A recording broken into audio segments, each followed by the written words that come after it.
quite a few, I don't know if it's all staff. But you can't see the bottom one? I can't read that from here, no. Well, I can't see the bottom one either. All right, you don't need to.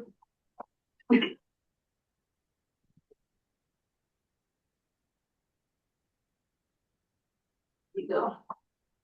You happy? Wait. No, I'd just like to know who's in. Or Are we all ready? Rose did send her regrets. Okay.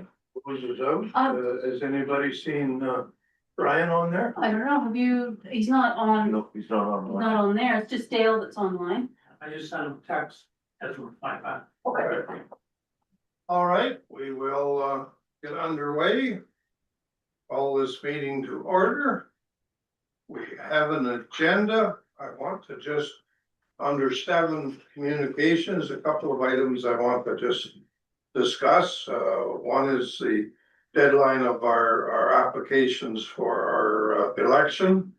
And the other was a debriefing that I attended this morning with our emergency team. So just an overview, quick overview. So I'll just put it on as the mayor's address, Pardon, Mary? the mayor's address. Yeah, sure.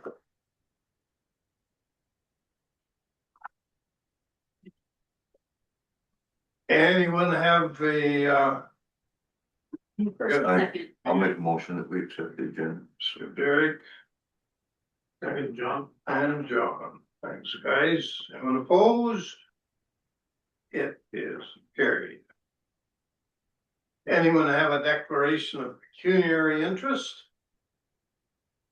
Seeing none. Our last meeting was on June the 25th. And I have it here. Hopefully you all have it. Do I need to put it on the table? So moved, Councilor Stephen. Derek I'll second that. and John. And, Comments, questions? do we get a reply back when we send a letter out to, the province, more specifically, the strong mayoral hours? Generally, if we address, send a letter to the province, they do send at least a letter of confirmation back. And, have we received that? No, I haven't seen anything yet. Just on that issue, John, there was a letter that came from them within the last couple of days, talking about the strong mayor powers and restrictions that apply to it from, because of the upcoming election. But so the mayor is certainly restricted in some of his powers. So is that new or is that? Well, it was new because the strong mayor powers is new, but the letter that came out here a couple of days ago had to do with some restrictions that apply to the I mayor. think it's more for clarity purposes. Is that one? Yeah. All right, any other comments or questions on these minutes? Anyone opposed? They are carried.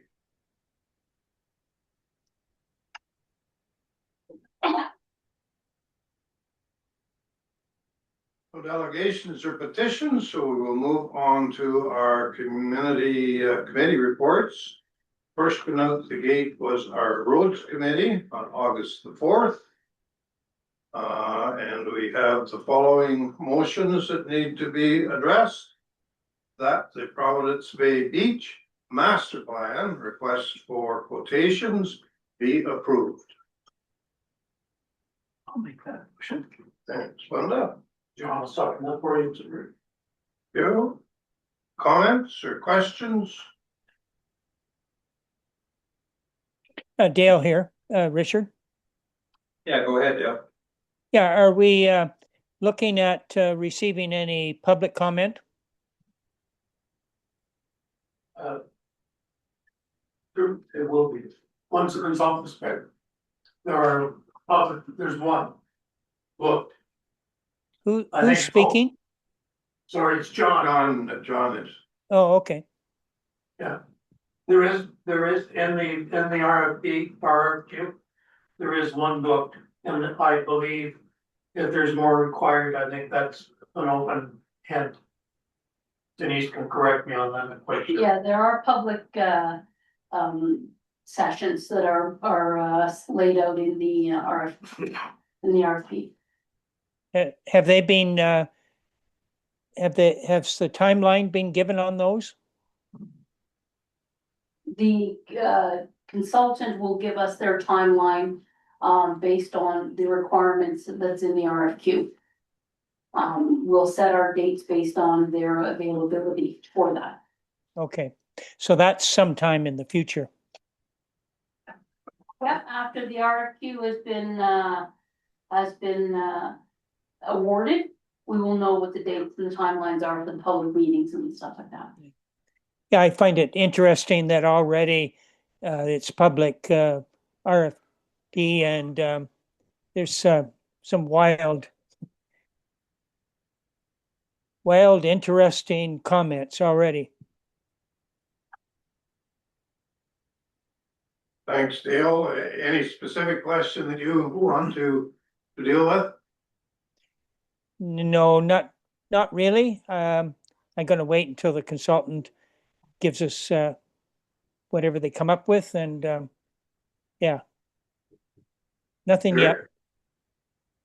Just if it's gonna run like the last RFP that went out for the whole arena project and everything, there was only really one public consultation session, and then there was they presented it to the public.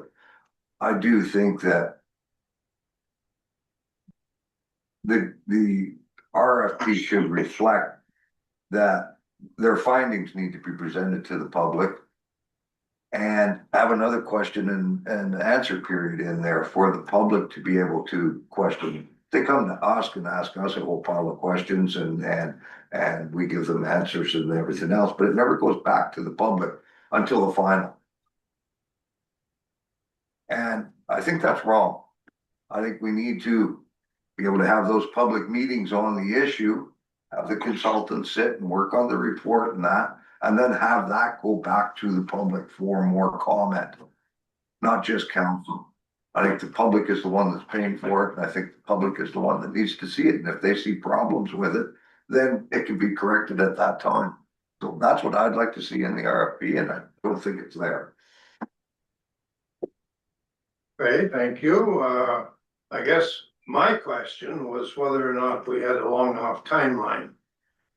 We're closing it on the, I forget what date it was, but it has to be awarded by the 12th of September. I would have to. I look think it up. that was what I recall. And I'm wondering what everybody else's thoughts are, is whether this is a fairly comprehensive master plan.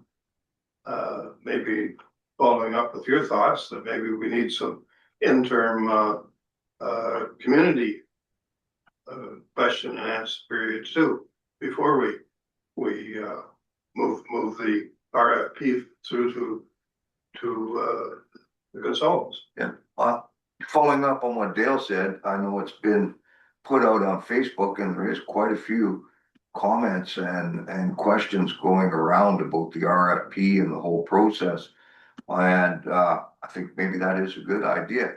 This council is the one that's starting the whole process, but it's going to be the next council that's going to be dealing with the report and the public meetings and everything else. So I don't know where to go with that. I think the public is really showing that they want to get involved, and especially as something as important as a master plan for the town of Providence Bay. Well, I somewhat agree. John, what's your thoughts here from there? I think the RFP needs to go forward. It's been a long awaited process to come forward to this council. I see no reason why it can't go forward. Once the proponent is picked, that those arrangements that as concerned by Councillor Stevens. And the public, as he reads it through Facebook, can be addressed once the proponent is correct. I do, and I agree that it's probably next term council that is going to make the final decision on what's going to happen or what's going to take place or what the final design will be. But there's an opportunity here for this council, depending on how busy they are, that the consultant are. It might come back to this council, but we'll have to wait and see how that turns out. I think that was one of the reasons why it went to roads. It was trying to move it forward so that we could include it on this council meeting to have it approved, so that it will go forward and have a return by the 12th of September. So, yeah, it's an important thing to have. Can we not, put in a suggestion though, to, at the time of, the RFP, that the public be consultant, at more time than they are allowing as of now? If I may, that's something that staff could address in the form of an addendum to the RFP. Yeah. So it would be in addition to whatever the wording is in the contract document at this point in time. That it can be added as an addendum to, so as it'll expand it a little bit more than what it is. If that's the concern of the public, and if that's what they're reading out of it, then it certainly can be addressed in the process. But it sounds as if there is community involvement at this point. There's wanting to be community involvement. Maybe we need to open up the RFP process to comments from the public, so that the contractor, when he receives it, has a wider range of concerns to deal with. So I'm looking at it right here from when I'm on my phone, the stakeholder engagements, which is part of phase one. It says there's one in-person working group with the public. There's another in-person with the consultant in person, working group with the social and community groups. One in-person workshop with council, one in-person workshop with staff, and then a final in-person presentation to council on the findings. Yeah, and I think that's where it needs to go to the public. There should be a public one in there, and even a public and council one. So that public can still have comment on that interim report, that the findings. Okay, so that would be the in-person presentation to council. We can make that into a public meeting, so the public then has input. You have to remember that every meeting that you require them to have increases the cost of the consultant.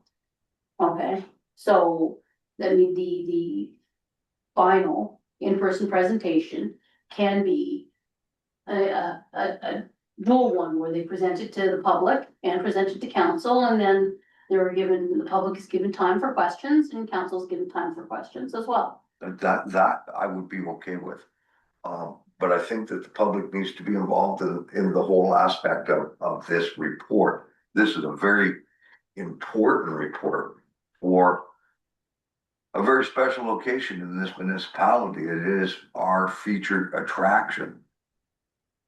Providence Bay Beach, the boardwalk, is one of the biggest attractions that we have in this municipality.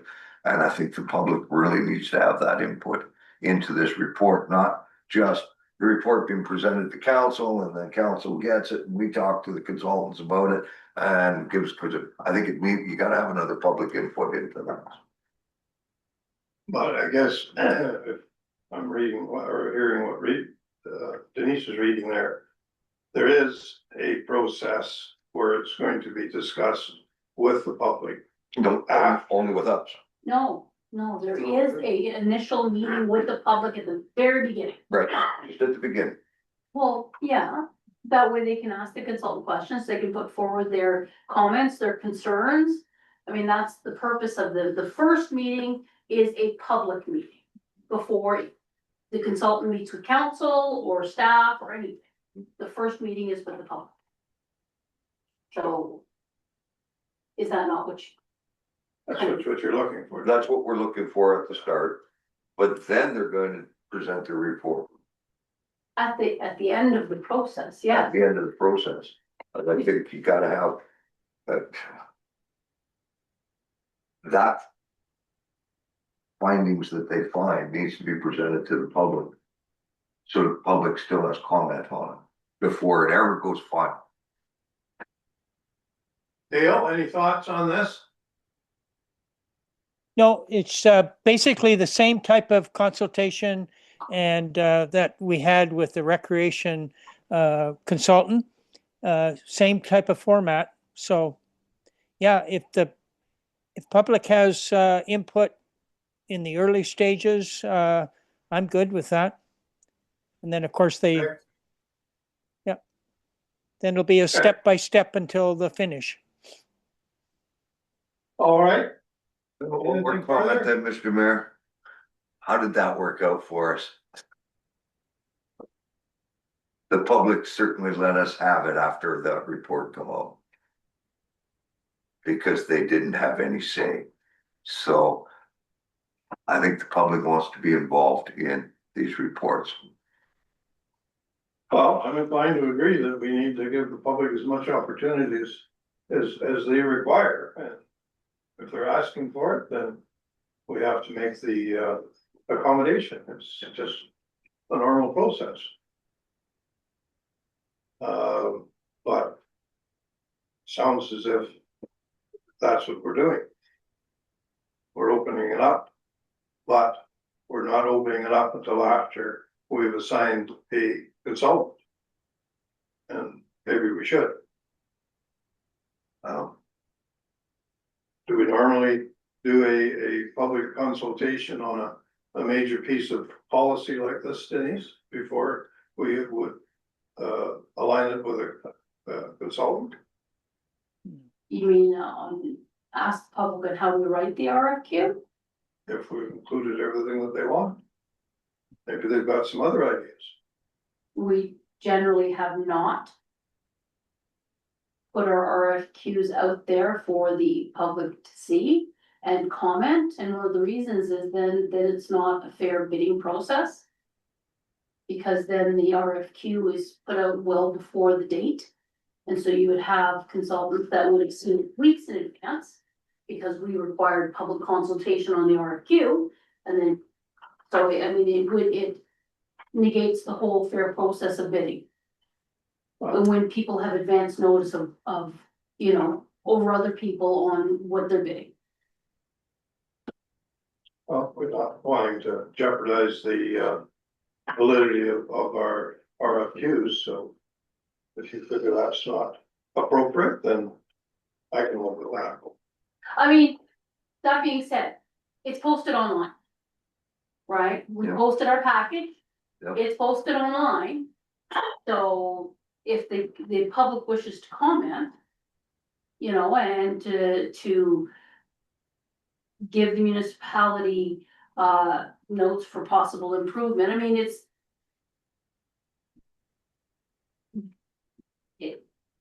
the RFQ is pretty big. We want them to look at stuff, we want them to do, you know, give us a good plan, but that doesn't mean that the public can't give us input during the whole process.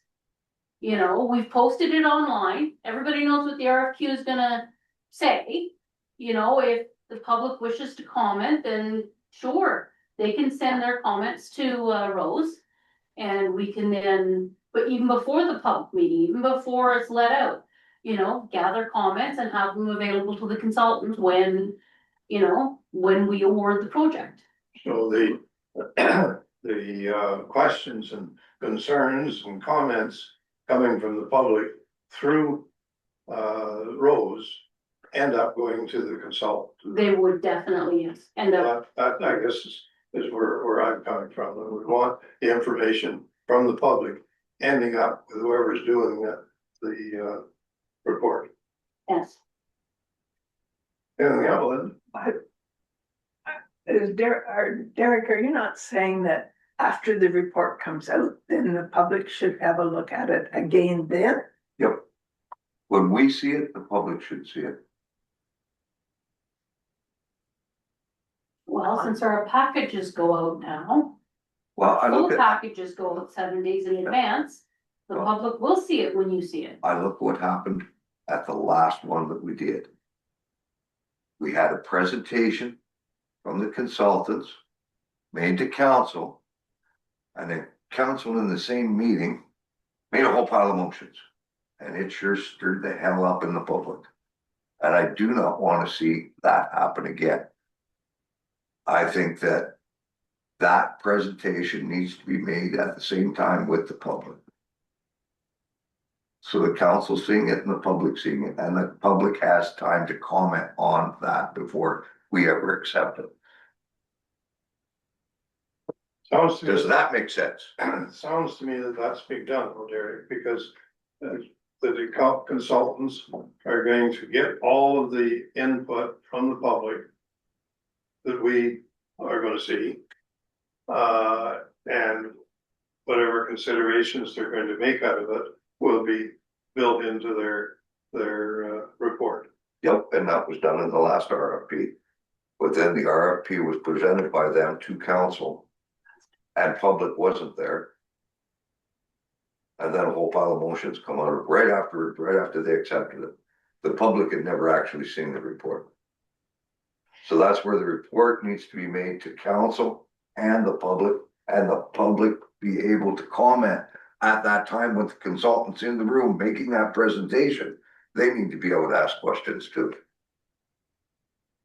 Is that a step that we can do at this point, Denise? Well, when the other report came out, I had indicated that the best move forward was to accept the report and move it on to the next meeting. And it didn't happen. And it didn't happen. And that's what I'm trying And to that, avoid here. yes, but I'm just saying that that was the intention when the report was originally presented. That council would just accept the report for information and defer any discussion to the next meeting. So that not only council had a chance to look at it in full, but the public as well. But like I said, it didn't happen that way, unfortunately, and we can only learn from past mistakes. And that's why I'd like maybe something wrote in there that it's presented to council and the public at the same time. It's a matter of council's motions, right? It was always intended to just be accepted and then, you know, give it time. And it, like I said, it was council who chose not to do it that way. Council could have chosen to do it that way, and it was just not done that way. So I think we can. We can live and learn. We can, yes. we And that's what can I'm trying to do is help us learn. So, oh, I'm gonna plug me in, my battery's running low. So I mean, knowing this going forward, it's incumbent upon council to make that choice. Or us to put the rules in place that it does. And that's what I'm trying to sort of do. It doesn't matter what the rules are. Council can switch it, council can, I mean, we, But if Public it's doesn't- wrote into the RFP that it's presented to council and public at the same time, then it's presented to council and public at the same time. but it is. That's what the RFP says. It says that there's a presentation to council. To council. I think the process is there, but we have to follow it through. We can't stop midway and then forget about it, because Well, that public portion didn't get incorporated. the public portion didn't get incorporated into it, and that's where, if it was council and public that it was presented to, then that's council and public, not just council. Well, you made your point, and I think we need to move on with this. And, if there's a opportunity there to bring the public in earlier, then we can certainly do that. So we have this motion on the floor. The Providence Bay Beach Master Plan RFQ be approved as presented. John, give you that motion. Thanks, John. Well, just a minute, we've already got Linda and John on it. Yep. That's. Yeah, it was just a repeat. Linda and John that. And then John. Any other comments or questions? Anyone opposed? Councillor Stevens is opposed if the wording stays the same. Then that motion is carried. And we need a motion that the contract for a four-wheel drive cab tractor with 4 attachments be awarded to Huron Tractor in the amount of $99,490 exclusive of HST. Yeah, so moved, Councillor Stevens. Stay, John will second that. and John. Comments, questions? Must be a nice looking tractor. Can't have never be the same. Is he Brian now? Yeah. Mr. Chair, Dale here. Yeah, go ahead, Dale. Yeah, I'm trying to remember what Ron said about the trackless sidewalk machine that we already have. Is it going up surplus, or are they just keeping it back and No. storing it? It will still be being used in the interim, and in an emergency. They're still gonna keep it maintained and ready to go. We're not surplusing it. Ron's not on, I guess, Denise. Okay, looks like we're gonna have 2 units in Dale. Yeah, and Maybe that's my one- question. Do you keep a second one back up for emergency? That's not normally what we would do for any piece of equipment. We're getting a brand new one.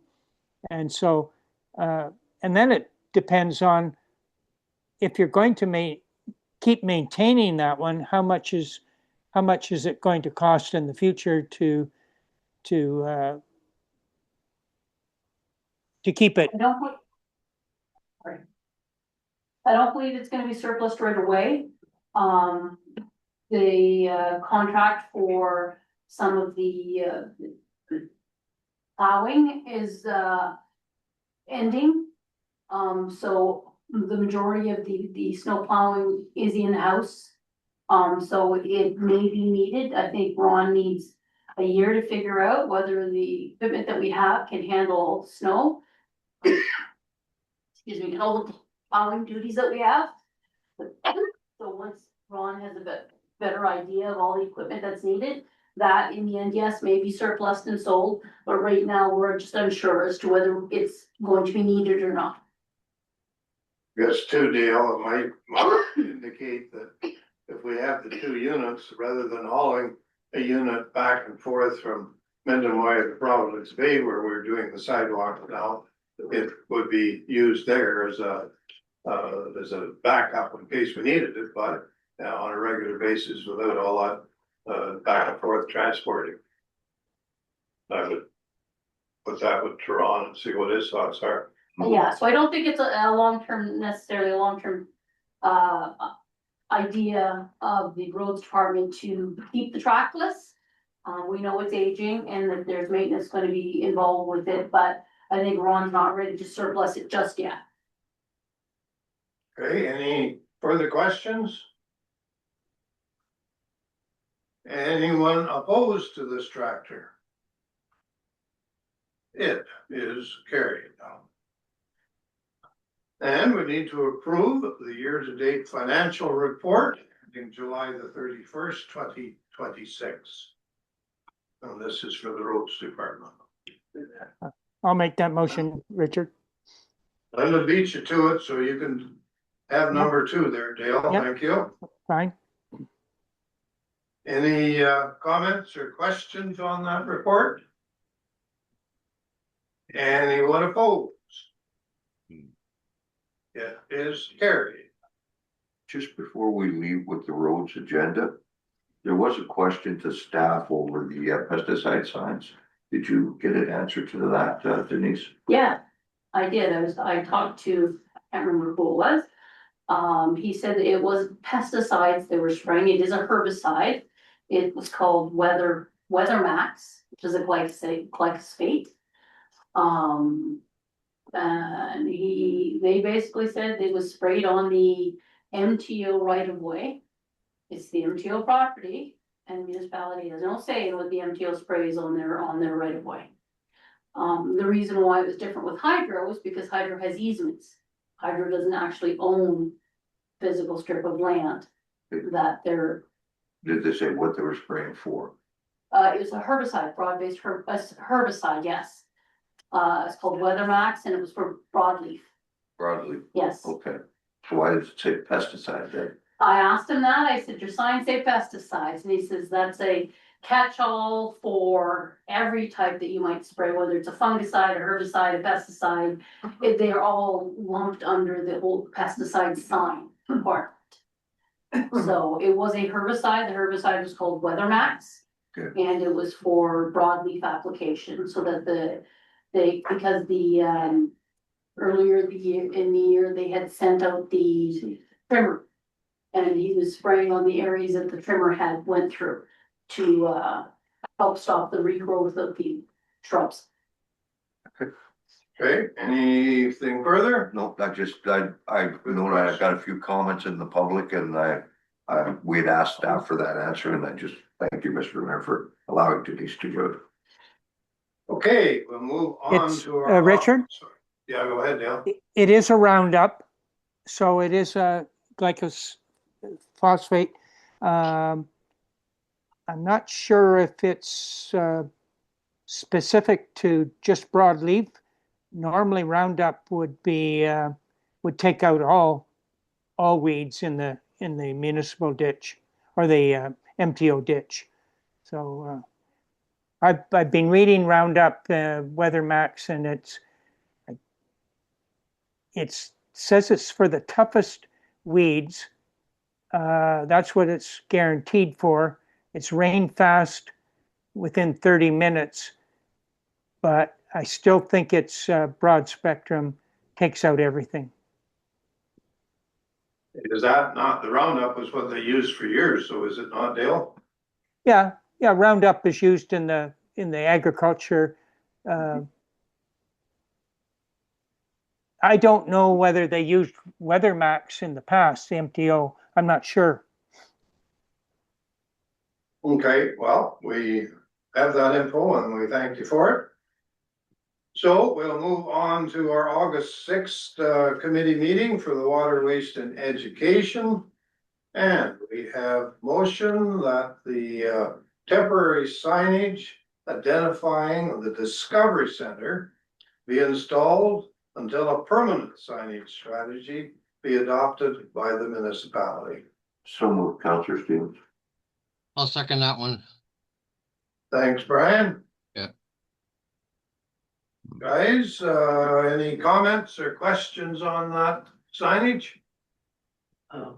John? I just wanted to clarify that the sign they put up is not a banner, but it is actually more like a permanent sign from the aspects of weather, blowing it off or blowing it around, and that they are to coordinate the type of installation with staff on that. So So their original request was a banner, and I believe what we said, there's no banner, a permanent, it's gotta be a permanent sign. something that's gonna stay there until the permanent one does come. Yeah. Yes. Okay, thanks, John. Any other comments? Anyone opposed? It is carried.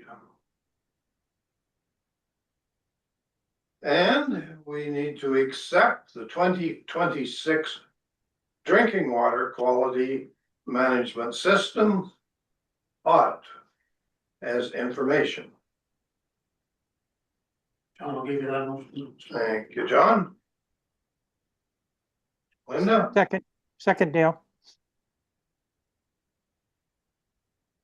all right, Linda was on that first, Denise. Okay. No problem. Okay, any comments or questions? I think it was a good report. We didn't have any major issues. There was a couple of follow-ups, I think, but nothing major. Anyone opposed? It is carried. And we need to approve of the Water, Waste and Education Committee year-to-date financial report ending July the 31st, 2026. I'll Linda, make that motion. all Brian. right. Do the first or there, Linda? Linda and Brian. Comments, questions? Anyone opposed? It is carried.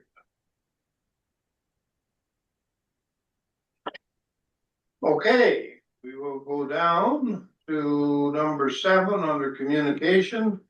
Mayor's message. I had Mayor's comments here, but Denise says it's supposed to be message, so. I can put comment, Oh, no, that's good. it's no different. All I'm doing is just commenting on something that's coming up fast.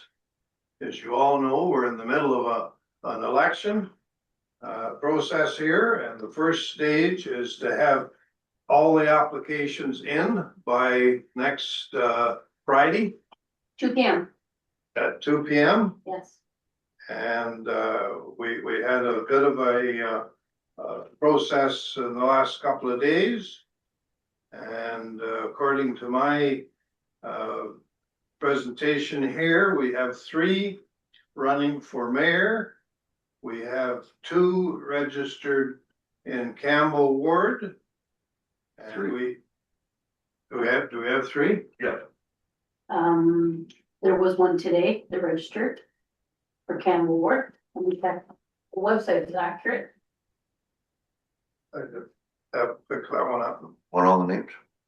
I've just got Campbell or Brian and Derek. No, Ward 1 you're talking about? Yeah. I'll look on the website, it's up to date. It's myself, Brian and Ben Dewar. Ben's Yes. on Carnarvon. No, No, Oh, is Ben on Campbell. Campbell? yeah, Oh, I didn't know what he looked up there. no. Okay, so then we have 3 in Campbell and still just 1 in Carnarvon, or do we have another one on there? Another one in there now. Nicholas Squires. Squires. Oh, okay. So to have We have 4 in 4 in Sandfield, so we're doing good. We should have elections in at least 3 of the 4. Now, I'm just curious, Denise, do we do anything with the trustees? Do they sign up through you or No. through the school board? No, the trustees sign up through the largest municipality in the area. They're the ones who are required to tally the votes for the school board. So do we know who their municipality is? I'm not too sure, actually. I'd have to look that up. I know it's not, I don't think it's Navy. I think it's someone in a municipality in the North Shore.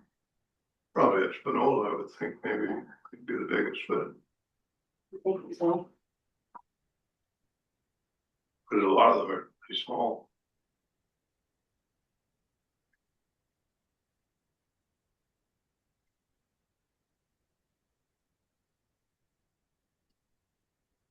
There's still a few names floating around out there. that Well, I people know, have I was, packages. I was waiting for a few more for the mayor's job too, so it may change. Anyways, I just wanted to impress everybody with the fact that it's certainly a lot more interesting than it was the last time when we ended up having to close the books on races that didn't happen. So this one keeps the interest a little bit more meaningful. And the other item that I wanted to just comment on was the emergency management debriefing that I had this morning from staff. And I just indicated at that end of the meeting how impressed I was with the work that they had done and the collaboration that they'd all worked together. And a lot of them were even new to the emergency management system, but they worked together perfectly and did their job. We did certainly have a lot of costs and tribulations, but in the end, nobody was hurt. Everybody was safe. The one lady that we had here in the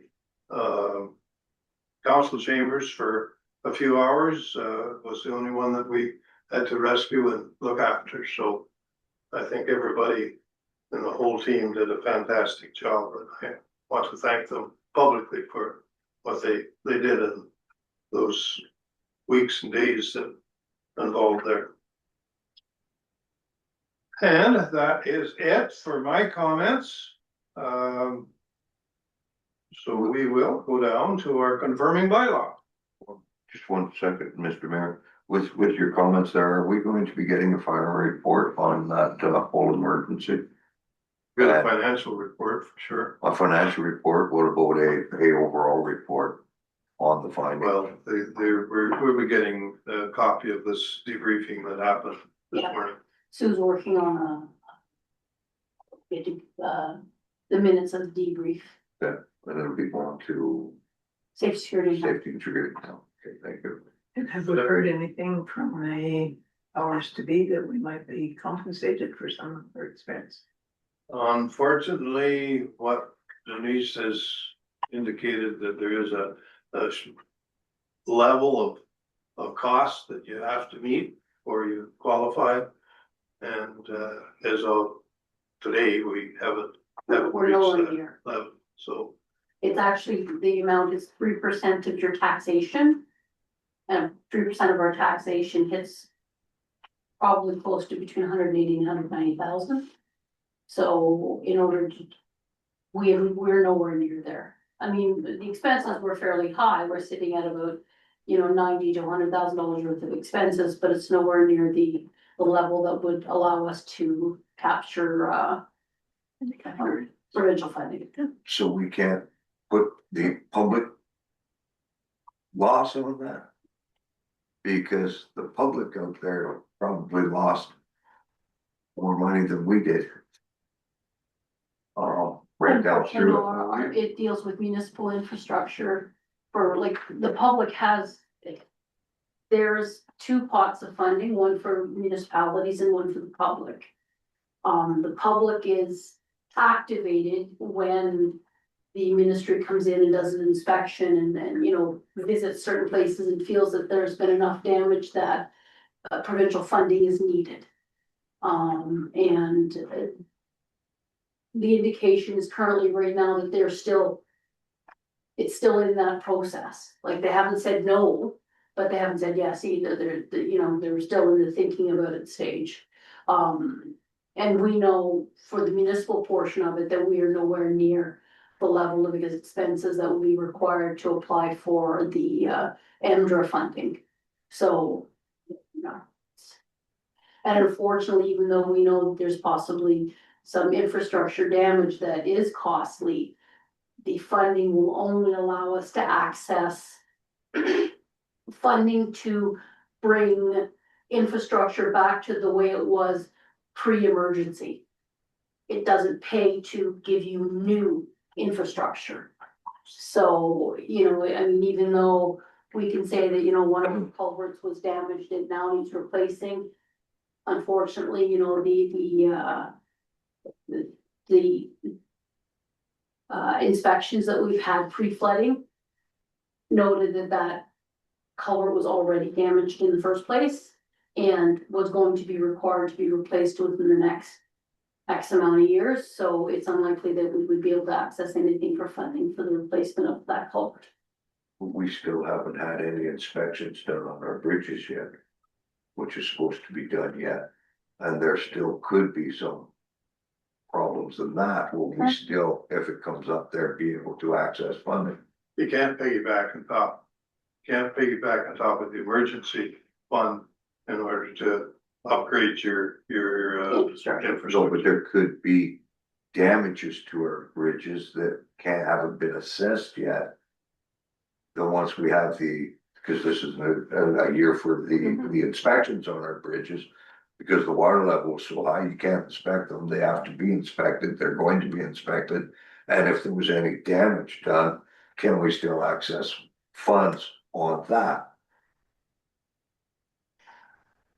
We have a lot of infrastructure that was affected by, The infrastructure that we have, that is fairly good quality, the newer infrastructure, Ron has looked at it. Yeah. And Ron doesn't feel that there's been any damage with respect to the flooding on our better quality infrastructure. The infrastructure that is in poor condition may have been hit, but they were already in poor condition to begin with. And the funding doesn't pay for replacement. The thing of what it looks, Derek, and what we've been trying to do over these last many years is bringing our infrastructure up to standard. Yeah. And would withhold the problem that we had and the emergency that we had that did not add to that. Yeah. So I think we're out money, but I think it's money that we're better to be out than the damage that could possibly have happened if we had a big rainfall at the same time as we were experiencing that flooding. But what would happen with the hospital? They've had a lot of damage, so where would they fall in compensation? Their own insurance. They're Provincial funding, they're. Yeah. I mean, just like any commercial business, that was affected by the flooding. It's expected, even with the provincial funding, that the commercial businesses would try to access their own insurance first. And the provincial funding wouldn't come into play unless they'd been turned down from their own personal insurance. And there's a lot of stuff that the individual program doesn't cover. You know, they don't cover to fix a basement. They don't cover to fix, you know, a vacation property.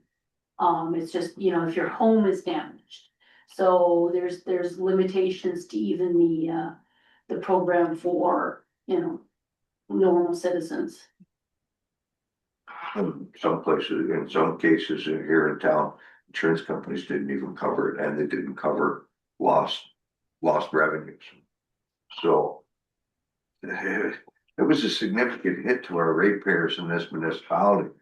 And in my opinion, yes, there was a significant weather event, but there was also an M&R total screw up that contributed to the major flooding.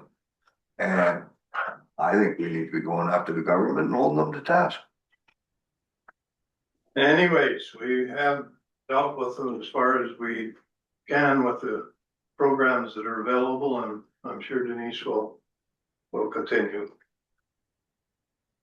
And let's move on to our confirming bylaw.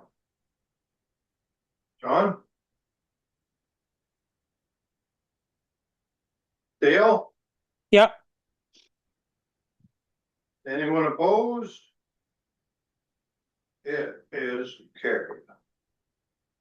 And now I will take a motion to adjourn this meeting. I can do that, Richard. Dale. Thanks, Dale. And Linda? Anyone opposed?